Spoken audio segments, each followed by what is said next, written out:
Le jardin des papillons de Digne fête ses 10 ans et c'est une belle réussite. Outil à la fois pédagogique et touristique, il présente plus de 130 espèces de papillons sur 1 hectare. Reportage de Véronique Bouvier et de Léo Santofanti.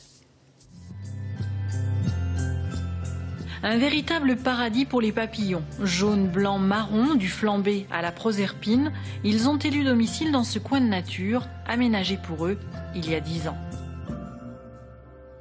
Nous sommes passés de 60 espèces la première année à 137 actuellement. 137 espèces de papillons de jour. Pour vous donner un petit ordre d'idée, en France, on en a 250.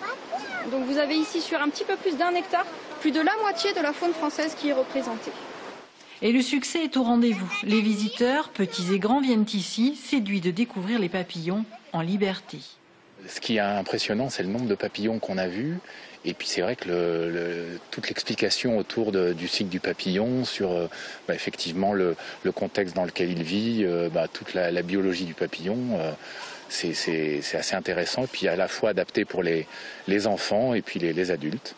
Comment ça se nourrissait, qu'il y avait une trompe, qu'il y a le cycle de vie, enfin, qu'il y avait les papillons de nuit qui étaient dans les cocons et pas les papillons de jour, et plein d'autres choses comme ça.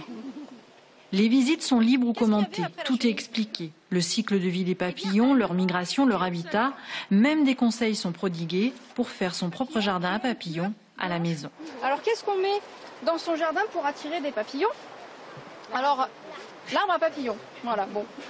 Cette initiative a fait école, des jardiniers ou des passionnés se déplacent pour faire pareil. Nous copier peut-être, je ne sais pas, mais en tout cas on crée d'autres jardins aujourd'hui en France, dans la région.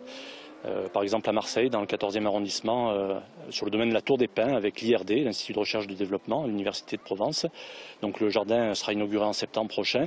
Et puis nous avons aussi des commandes de collectivités, comme par exemple Sifour-les-Plages ou encore Montfuron, près de Manosque, Estoublon, dans la vallée de l'As. Donc il y a pas mal de communes aujourd'hui qui nous demandent d'aménager des espaces pour les valoriser et en faire aussi finalement des outils à la fois pédagogiques et touristiques.